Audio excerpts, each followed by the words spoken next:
These things are small. Hi besties. Welcome back to another exciting end of the year vlog entry. I'm going to be talking about my top 5 video games of 2025. Now please note that this is completely biased, this is completely opinionated, so if you see a game that you play this year, or if you don't see a game that you play this year on this list, that's because I haven't played it. Doesn't mean I didn't have interest in it. Maybe it does. I won't confirm or deny. But let's get started. Number 5, Bleach: Rebirth of Souls. Holy shit, we finally got a good Bleach game, and it only took about 14 years. Because the last Bleach game that I played was Bleach Soul Resurrección, and honestly, it was kind of dog shit. Because it only covers from Hueco Mundo all the way up to the final battle with Aizen, and half the characters aalready awakened, your release states, etc. And it just, and the combat was just, but enough about that. Rebirth of Souls, thankfully, goes from the very second that Ichigo gets his powers all the way up to Aizen's imprisonment. Like in Soul Resurrección, you did not see Aizen's imprisonment. At the very least, all you saw was literally entering the Hueco Mundo, a couple battles were covered, and then, of course, the Mugetsu. But nope, every single detail from the main story, as we know, is covered in this game, which is great because even some segments that didn't make it onto the anime also explored upon. For example, the illustrated guide to Soul Reapers, they are very, very expanded upon, which I absolutely adore, because some of my favorite moments in the series are from the illustrated guide to Soul Reapers. Absolutely incredible.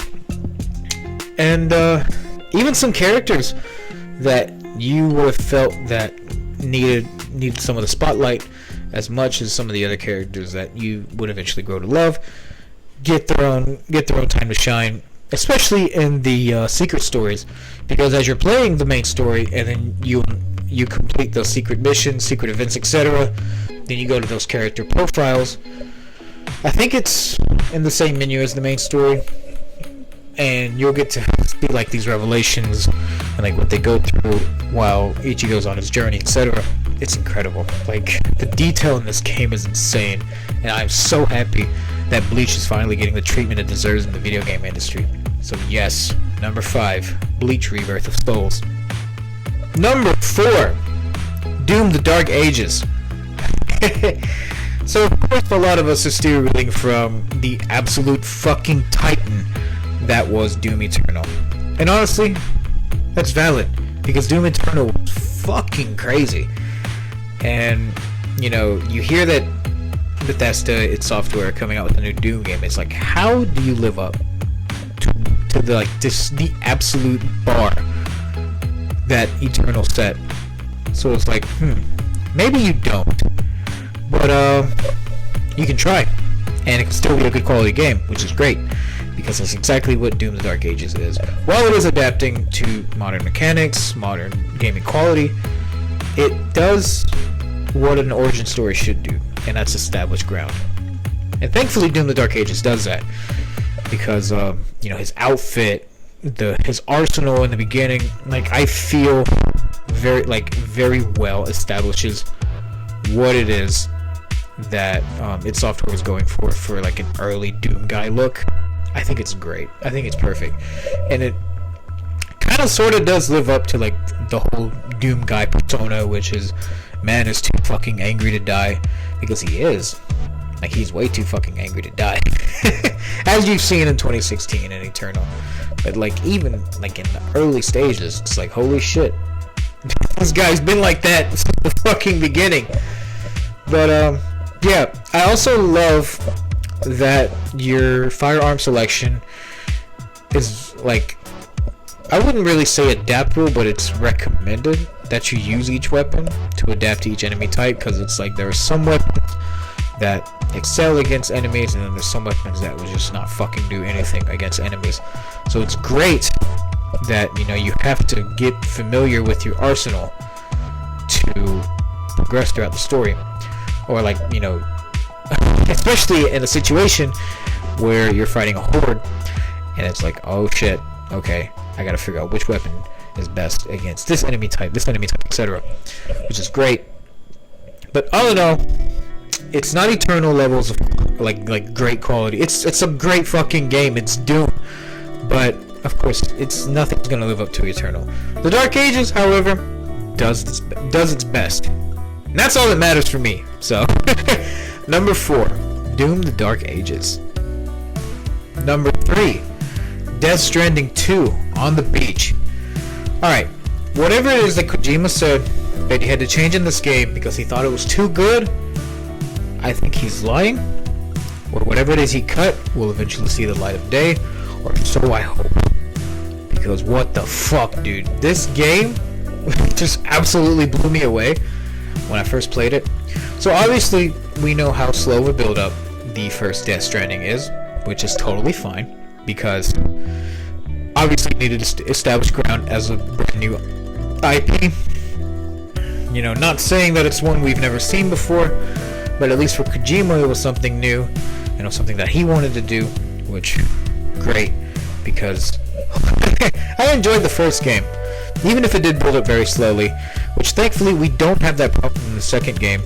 You are going to jump into the action much sooner than you did in the first game, because you already have an idea of what the atmosphere is like. If you played the first game, you obviously know what you're going into in the second. And of course, you're already familiarized with characters like Fragile, Deadman, etc. But of course, you're going to meet some new characters like Torment, Rainy, Tomorrow, etc. And of course, like I said, returning characters. You also have Higgs Monaghan, which I do think it's kind of funny that Kojima is one of the few studios/developers that is still willing to work with Troy Baker, especially giving a 2021 incident, which cost him a lot of jobs. So if you know, you know. But in this particular entry, Baker's performance as Higgs, like, it's just top tier. I wouldn't say over the top. I mean, it kind of is, but not exactly. So he plays Higgs like rent is due, and I think that's hilarious. But either way, he does great as Higgs. The entire cast is just love it, absolutely incredible. But yeah, everything's not as slow as it was in the first game, obviously, because you already have an established atmosphere. This has Kojima written all over it, especially the final battle. If you haven't played it, please go play it. I do not want to spoil it mid-video, but you will understand what I mean. I will even go as far as to say that this is peak Kojima, and this is someone who really fucking loves Snake Eater. So I'd say it's pretty close. Maybe it's on par. Who knows? Anyways, number 3, Death Stranding 2 on the beach. Number 2, Ghost of EOTY. Holy fucking shit. So the very first time that I laid hands on Ghost of Tsushima, which was a few months after it came out, once I started, I couldn't put it down. It was like I was in the fucking cinema. Oh my god. Dude, it was incredible. And then I picked up EOTY right when it comes out, and holy shit, everything that made Tsushima so good was improved upon in EOTY without necessarily copy-pasting, because obviously you're still a samurai, but instead of stances in the first game, you have different weapons. Like, you start with a katana, and then you go to the dual wields, and then you have the spear, and then you have the sickle and ball and sickle.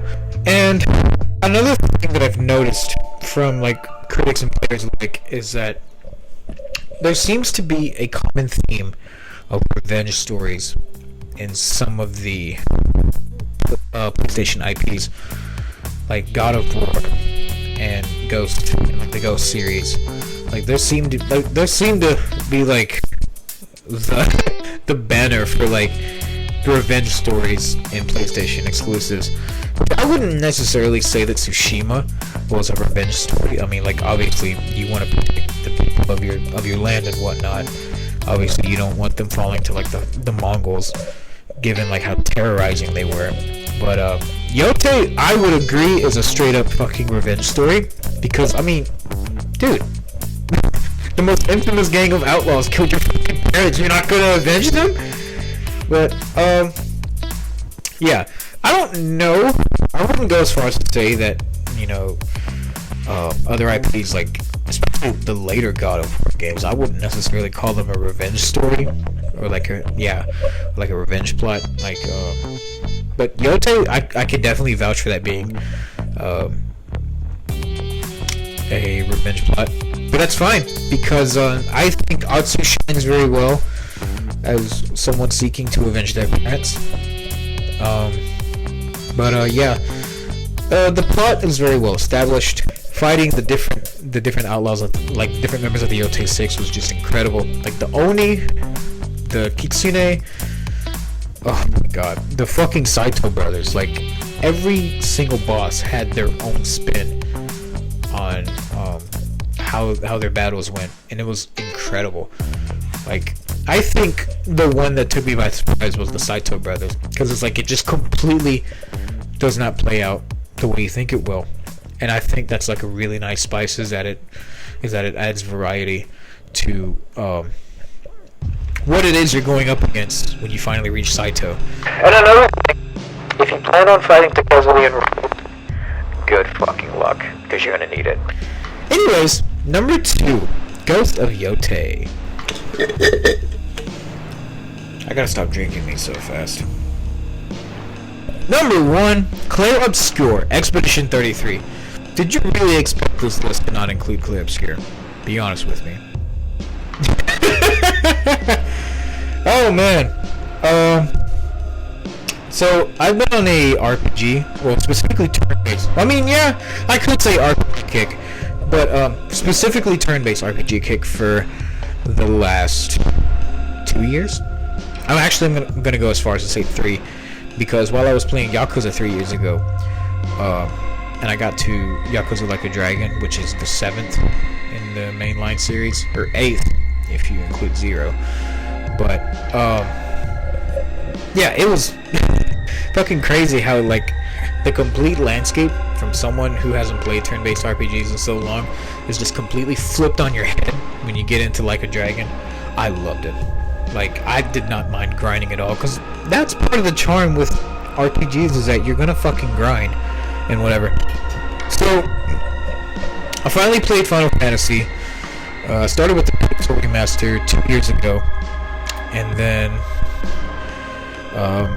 right after I finished Final Fantasy VII Rebirth was when I told myself I'm gonna jump into Clair Obscur, because one of my best friends was telling me about it. His main selling points were turn-based and Charlie Cox and Ben Starr, which I mean, like, okay, yeah, Charlie Cox is cool. He did incredible for like his first voice role. But what sold me was Ben Starr, because I fucking love Clive Rossfield. So finding out that he had a role in this game, it's just, oh yeah, yes, anything for my boy Ben. But oh my god, a turn-based RPG in which you can dodge, you can parry, and then like a very well, I guess, varied cast of characters is just incredible. Like, I obviously buffed the shit out of Lune, and when I wasn't pairing Mael and Gustav / Verso with Lune, I would switch them out for CL and Monaco, which I can't pick a favorite. I love them all. Like, every character brings like a different shade of tragedy to the table, and I think that's what makes it so beautiful. And also, like, the boss fights will stress you the fuck out, but that's just traditional RPG. Like, I don't know how else to put it. But you know, it's not like you played one turn-based RPG, you played them all.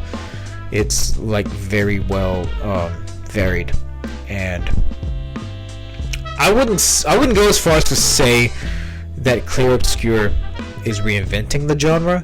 I would just say that it's a breath of fresh air, especially for those that are wanting to get into the genre, because some people don't like Final Fantasy, some people don't like Persona, Shin Megami Tensei, etc., and that's fine. If Clair Obscur is your gateway into turn-based RPGs, congratulations, welcome to the club. I think it deserves every award that it was given at the Game Awards. I think it deserves all the praise it receives. I think Sandfall is doing what I feel every developer should do, which is, you know, less budgeting, or like less big budget and just better mechanics. Like you don't need these multi-million dollar, or like maybe even close to billion-dollar budgets for a good game.